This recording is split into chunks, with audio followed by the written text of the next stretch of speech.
J'avais donc entendu parler du docteur André Gernez, qui était du côté de Lille à Roubaix, puisque ayant fait mes études à Lille, donc je le connaissais donc de nom.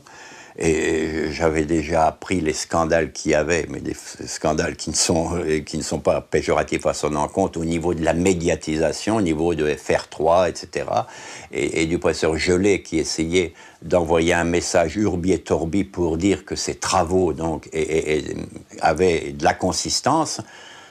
Et j'ai vu sur Paris quelqu'un qui avait le dossier donc, sur André Gernez, et j'ai vu que c'était cohérent. Dans les années 70, ça supposait déjà que ça couvait, que son nom circulait partout, et puis avec un discours perturbant, parce qu'il remettait en cause tout le paradigme de tous nos universitaires. Ça circulait même aux États-Unis, etc.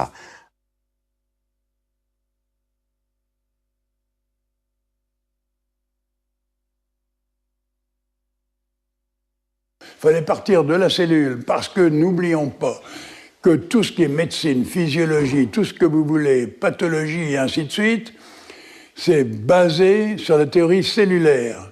Et qu'à partir du moment où il y a une erreur d'interprétation au niveau tout à fait basique de la cellule et de sa division et de sa prolifération, bien tout le reste ne peut pas être nécessairement faux.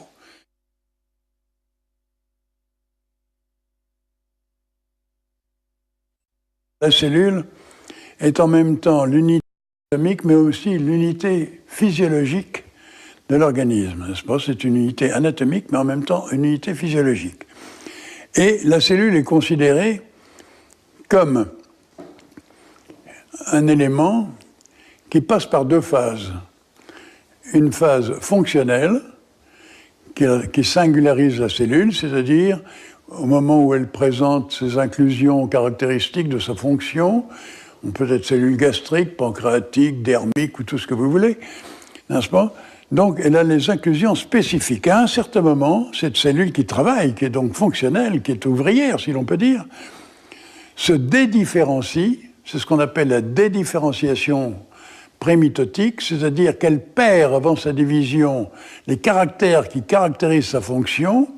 Elle se simplifie, puis la division se fait, et puis ensuite, ça recommence, elle recommence à reprendre ses inclusions, et ainsi de suite. C'est du moins ce qu'on croyait à l'époque. C'est ce qu'on croyait. Enseigné. C'est ce qui était enseigné, c'est le fondement même, si vous voulez, de la physiologie cellulaire. Autrement dit, elle a un double cycle, elle est en même temps fonctionnelle, c'est-à-dire ouvrière, et en même temps génératrice. C'est-à-dire souche, si l'on peut dire, d'autres cellules. C'était faux. Vous vous dites, le dogme a raison et j'ai tort. C'est évident. Quand une chose a été admise par des centaines de milliers de chercheurs pendant plus d'un siècle, et que vous êtes obligé de vous dire, ben, ces gens-là se sont trompés, et en plus de ça, l'erreur était grossière, vous vous dites, je me suis trompé.